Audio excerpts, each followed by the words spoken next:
లీడర్లు ఆర్పీలు గూడు పుట్టానీలు చేస్తారు అని మీడియాకి చెప్పేసింది. ఇప్పుడేమో అంటే అమ్మాయి ఒకప్పుడు లీడర్గా ఉన్నప్పుడు అమ్మాయి జరిపించినట్టే కదా అది. ఫస్ట్ మనం చేసింటేనే నెక్స్ట్ ఇంకోటి చేసింటారని మనం ఊహించగలం. అవునా కదా, మీరే అనుకోండి. స్టేట్మెంట్ తీసుకురాలేదు అని చెప్పింది. మేము స్టేట్మెంట్ తెచ్చినాము, ఏ డేట్కి తెచ్చినాం, ఏ టైంకి తెచ్చినాం కూడా దీంట్లో ఉంది. మీకు కావాలంటే ప్రూఫ్కి నేను ఫొటోస్ ఇస్తాను, జెరాక్స్ కూడా ఇస్తాను, తీసుకోండి. తర్వాత ఆ అమ్మాయి ఏ డేట్కి అప్పు తీసుకుంటుంది, ఏ డేట్కి కట్టింది, ఎంత కట్టింది కూడా మా దగ్గర ఉంది. 1,00,000 రూపాయలు తీసుకొని వడ్డీ కట్టేసి ఆ వడ్డీలో మిగిలిన 100 రూపాయలు కూడా అప్పుకు జమ చేసిన రోజులు ఉన్నాయి. వడ్డీ కూడా కట్టేసి పారుతుంది. ఏదైనా మాట్లాడితే బూతులు మారుతుంది అమ్మాయి. ఏదైనా అంటే బూతులు నెల కొట్లాటే అమ్మాయితో. మా గ్రూప్ వాళ్ళు మేమందరం ఉన్నాం. ఇంకా లేని వాళ్ళు, బయట ఉన్న వాళ్ళు రాలేని పరిస్థితి. కాబట్టి ఆ అమ్మాయి చెప్పిన దాంట్లో ఏ మాత్రం నిజం లేదు. మీకు ప్రూఫ్ తో సహా నేను బుక్స్ ఇస్తాను కావాలంటే. అంటే ఆమె లోన్ కోసం అప్లై చేసినప్పుడు 6,000 రూపాయలు లంచం అడిగిందని అన్నారు కదా. మమ్మల్ని మేము లేదు. ఆమె అంత అబద్ధమే చెప్తా ఉండేది. అవును, ఎందుకు అబద్ధం చెప్పేసా? ఇప్పుడు లంచం ఇచ్చినారనుకో, మేము ఉండం కదా, మేము ఎందుకు ఇస్తాం వాళ్ళకి లంచము? అదంతా ఊరికి ఆయన చెప్తా ఉండేది. ఒక నెల కూడా సరిగా వచ్చలేదు, డబ్బులు కూడా నెల కరెక్ట్ గా కట్టేలేదు. ఆయన ఒక నెల కూడా కరెక్ట్ గా కట్టేలేదు.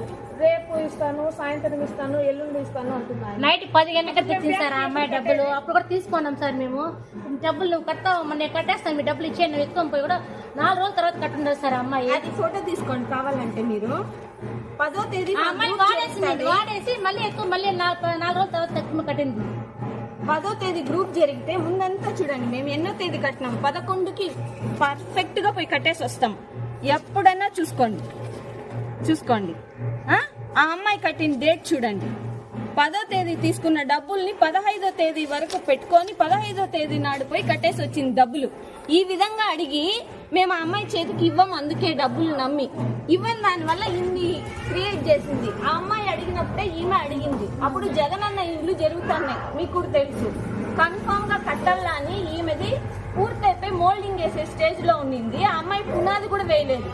అప్పుడు సచివాలయం స్టాఫ్ తో కూడా మాట్లాడింది ఆ అమ్మాయి. ప్రభుత్వం దగ్గర డబ్బులు లేవు, మా దగ్గర ఎట్లుంటాయి, నేను కట్టలేను అని మాట్లాడిన అమ్మాయి మమ్మల్ని అడిగింది 50,000 ఇవ్వనేసి. ఆ అమ్మాయి ఎప్పుడు డబ్బులు అడిగినా లక్షల్లోనే ఇవ్వాలి. ఆ అమ్మాయికి 1,00,000కు లోపల నుంచి ఆ అమ్మాయి అప్పు అడగదు.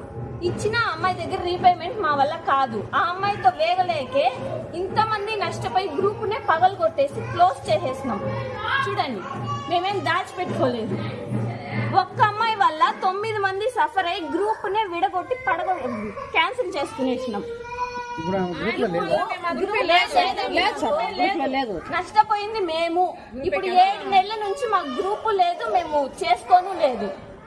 ఈ విధంగా మీరొచ్చ మేము భరించలేమనేసి మెప్మా వాళ్ళు మా వల్ల కాదు, మీరు 10 మందే డిసైడ్ చేసుకోండి అన్నారు. 10 మందిలోనూ ఎవ్వరూ ఒప్పుకోలేరు ఆ అమ్మాయి ఉండడానికి.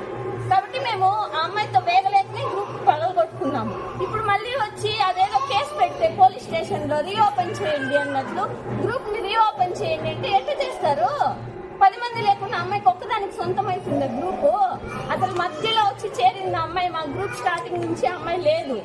4గురిని తీసేసినారు అంటే 4గురిని ఎవరిని తీసినాము ఆ అమ్మాయికి తెలుసా? ఒక అమ్మాయి పెళ్లి అయిపోయింది, నిలిచిపోయింది. వాళ్ళ పేరెంట్స్ వచ్చి వాళ్ళ డబ్బులు తీసుకొని వెళ్ళిపోయినారు. ఒక ఆమె ఏజ్ అయిపోయింది, విడిపోయింది.